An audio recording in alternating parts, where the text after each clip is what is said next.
Hello મિત્રો, અમે આજે ગુરુ પૂર્ણિમાના દિવસે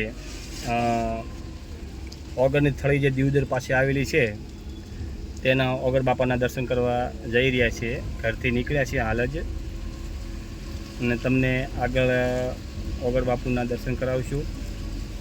ઓગરની થળી બસ ફેમિલી સાથે નીકળ્યા છીએ. અભી સત્યની સોસાયટી પાપરમાંથી નીકળ્યા છીએ મિત્રો. આજે પૂનમ હોવાથી પાપરની હાઈવે પણ બંધ જેવો દ્રશ્ય દેખાશે તમને.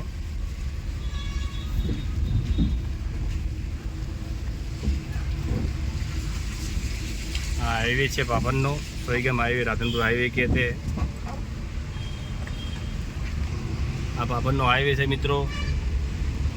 આજે પૂનમ હોવાથી પાપરનો હાઈવે આખું બંધ એવું દ્રશ્ય છે. રજા છે પૂનમની. દર પૂનમે જાહેર રજા હોય છે પાપરમાં.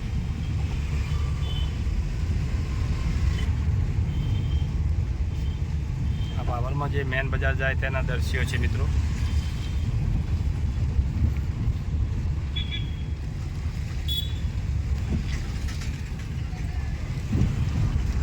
આ માળી પોઈન્ટ, માળી પાર્લર પાપર, આ વાવત્રાણ રસ્તા પાપરની અંદર જે વાવ રસ્તો જાય તે.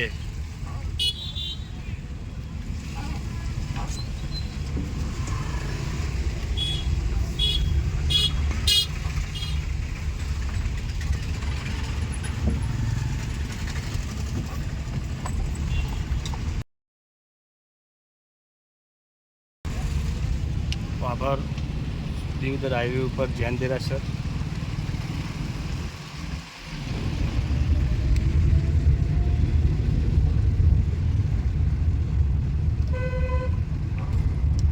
આજે થરા ચોકડી પડે પાપરની અંદર, તેને રામ સર્કલ નામ પાડવામાં આવ્યું હતું, અને એ રામ સર્કલ પાસે પહોંચી ગયા છે મિત્રો.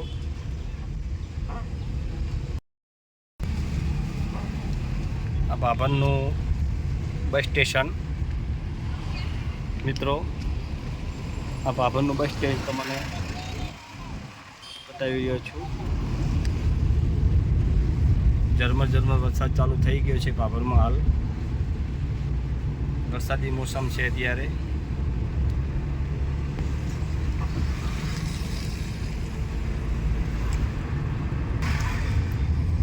આ પાપર માર્કેટ યાર્ડ, જે ગંજ બજાર કહેવામાં આવે, દીવદર હાઈવે ઉપર.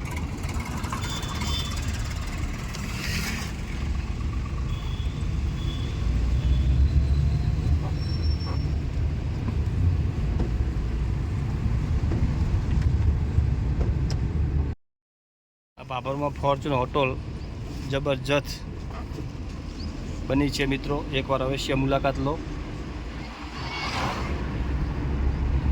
દીવદર હાઈવે ઉપર છે મિત્રો. ખારા પહોંચી ગયા છે. ખારા પણ એક પુરાણિક મહાકાળી માતાનું મંદિર છે. ત્યાં પણ દર્શન કરવા અને જોવાલાયક સ્થળ છે. ત્યાં પણ મહાકાળી માતાનું મંદિર છે. ત્યાં પણ સંત મહાસંતોના દર્શન કરવાના પણ યોગ્ય જગ્યા છે. બેસવા માટેની સેલ્ફી પોઈન્ટ, બધી સુવિધાઓ છે. એ આ મહાકાળી માતાનું મંદિર છે મિત્રો. અવશ્ય પધારો. અમે અત્યારે જઈ રહ્યા છીએ ઓગરની થળી, ઓગર ભગવાનના દર્શન કરવા માટે. આગળના દ્રશ્યો તમને બતાવું છું મિત્રો. મીઠા ચોકડી આવી ગયા છે. મીઠા ચોકડીના દ્રશ્યો બતાવીશ તમને મિત્રો. પાપરથી 8 કિલોમીટર મીઠા ચોકડી છે, અને અમે જઈ રહ્યા છીએ ઓગરની થળી. એટલે તમને બધા ચિત્રો બતાવું છું, કે જગ્યાઓ બતાવું છું, કે આ જગ્યાએથી નીકળાય ઓગરની થળી જવા માટે મિત્રો. આ મીઠા ચોકડી છે. જેને જોઈ કમેન્ટ કરજો. મીઠા ચોકડી, મીઠા ચોકડીથી અમે હાલ નીકળી ગયા છીએ આગળ.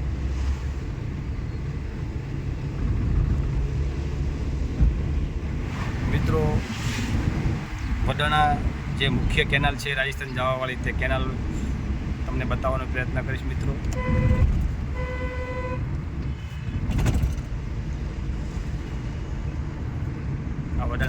મુખ્ય કેનાલ છે જે રાજસ્થાન જઈ રહી છે તે કેનાલના દૃશ્યો મિત્રો. મંદિર દર્શન જવાના કારણે તમને લાઈવ દેખાડવાનો પ્રયત્ન કર્યો મિત્રો. બસ હવે આગળ જતા લુદ્રા આવશે. લુદ્રાથી ડાયવર સાઈડ વળી જવાનું, ત્યાં ઓગણથળી જવા માટે રસ્તો છે મિત્રો. તે પણ તમને બતાવવાનો પ્રયત્ન કરીશ લોકેશન. મિત્રો જે આપણે ઓગણથળી જવા માટેનો રસ્તો છે તે રસ્તે આપણે પહોંચી ગયા છે. તમને લાઈવ બતાવીશ કે આ રીતે હાઈવે પર બોર્ડ મારેલો છે. જુઓ મિત્રો, ઓગણથળી જવા માટે. હવે આપણે ડાયવર સાઈડ વળવાનું છે મિત્રો. જો આ ચોકડી પર આવો નજારો છે. આપણે હવે ઓલરેડી હાઈવે પર વળવાનું છે મિત્રો. તમને લાઈવ બતાવી રહ્યો છું મિત્રો. દેખો, અહીંથી ઓગણથળી જવા માટે મિત્રો આપણે એ રસ્તે વળ્યા છે. ઓગણથળી જવા માટે લુદ્રાની બાજુમાં આ રસ્તો વળે છે ઓગણથળી જવા માટે. આગળ તમને મંદિરના દ્રશ્યો બતાવું છું મિત્રો. ઓગણના મંદિર જતી વખતે આ રેલવે ઘરનાળું પણ ત્યાં આવે છે. એ પણ તમને લોકેશન બતાવી રહ્યો છું. તમારે ગમે ત્યારે આવો ત્યારે તમારે આ રેલવે નાળું ફરજિયાત ક્રોસ કરવું પડે છે. આ રેલવે નાળું છે. ઓગળ જતી વખતે ગુજરાતી આવો ત્યારે રેલવે નાળું ફરજિયાત વચ્ચે આવે છે.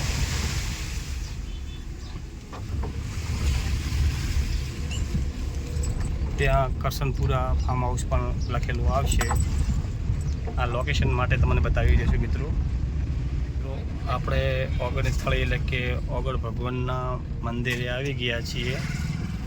તમને દર્શન બતાવું. આપણે હવે ગાડી ચોક પાર્કિંગ કરશું. ટોટલ દ્રશ્યો તમને બતાવું મિત્રો.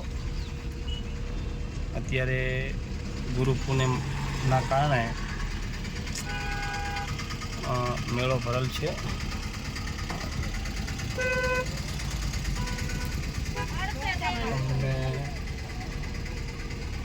તમને જે દ્રશ્યો બતાવી રહ્યો છું મિત્રો, ઓગણથળીના છે.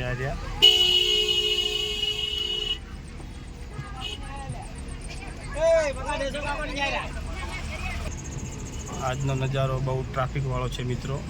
મેળો હોવાના કારણે, ગુરુ પૂર્ણિમાના કારણે આજે ટ્રાફિક છે. તમને બતાવી રહ્યો છું.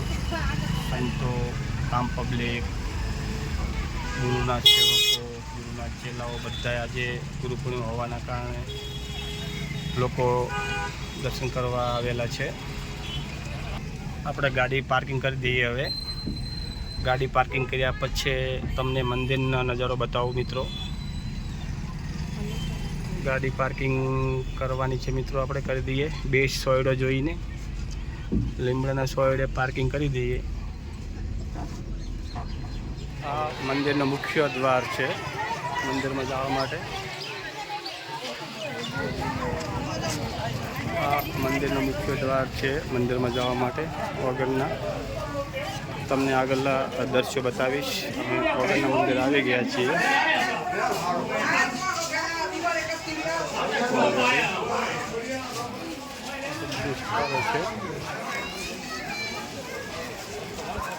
આ મંદિરની અંદરની જગ્યાનો નજારો છે મિત્રો. તમને જે બતાવી રહ્યો છું મિત્રો, જો આ ઓગણના મંદિરનો નજારો છે.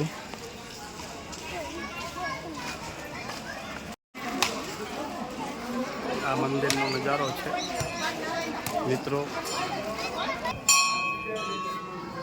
આ ઓગળ ભગવાનની જે સમાધિ કહી છે બતાવી રહ્યો છું.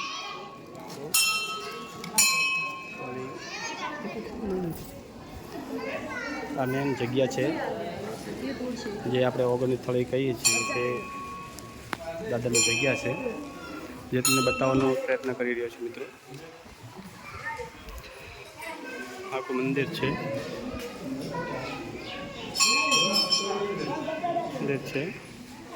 દેખો, આ હનુમાન દાદાની મૂર્તિ છે. તેમને સિક્કા ચોંટાડવામાં આવે છે. સાચી શ્રદ્ધાથી સિક્કા ચોંટાડે તો સિક્કો પણ ચોંટી જાય છે. જે મીડિયાના માધ્યમથી પણ બતાવી રહ્યો છું. સાચી શ્રદ્ધા અને મનોકામથી સિક્કો ચોંટાડે તો સિક્કો ચોંટી જાય છે. દેખો, રાજા વખતમાં આ રીતે પણ તેમાં ભોયરા બનાવેલા હતા મિત્રો. જે તમને ભોયરાનો નજારો બતાવી રહ્યો છું. આ રીતે અંદર જાઓ તો ભોયરા બનાવેલા છે, જે ઓગળ બાપજીના યુગમાં. ત્યારે તો અંદર જવાની મનાઈ તો નથી, પણ તો આપણે જઈ શકતા નથી. મંદિરની ચારે બાજુ આ રીતે ભોયરા બનાવેલા છે, રસ્તા બનાવેલા છે બહાર નીકળવા માટેના. પૌરાણિક મંદિર છે અને તમને બતાવી રહ્યો છું. ઈંટો પણ દેખો, ઈંટોને તમે જુઓ ને તો વર્ષો પહેલાંની ઈંટો છે, મોટી ઈંટો છે. આ રીતે બહાર નીકળવા માટેના રાજા સમયમાં ભોયરા પણ બનાવેલા હતા. મંદિરની ચારે બાજુ છે જે સણતર છે, જે ચૂના અને સિમેન્ટથી બનેથી સણેલું છે મિત્રો. અહીંથી દૂર દૂરથી લોકો દર્શન કરવા આવે છે. આ રીતે જગ્યાઓ પણ બનાવેલી છે અને બહુ પૌરાણિક જગ્યાઓ છે. સણતર પણ ચૂના અને સિમેન્ટથી સણેલું છે. આ મેન દ્વાર છે મંદિરનો, કે જ્યાં ઠાકોરજી મહારાજના પગલાં છે.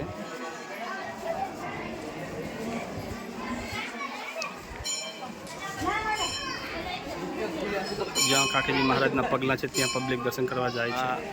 બેસવા માટે જે દર્શન કરવા યાત્રુઓ આવે તેમને બેસવા માટેની અહીં જગ્યાની પણ વ્યવસ્થા કરેલ છે. તે જગ્યા પણ છે, તે દ્રશ્યો બતાવી રહ્યો છે મિત્રો. આ મંદિરની આગળનો ચોક પણ છે, એવું મંદિર છે મેન. આ મંદિરનો પાછળનો ભાગ છે, તેનો તમને બતાવી રહ્યો છું વિડીયો.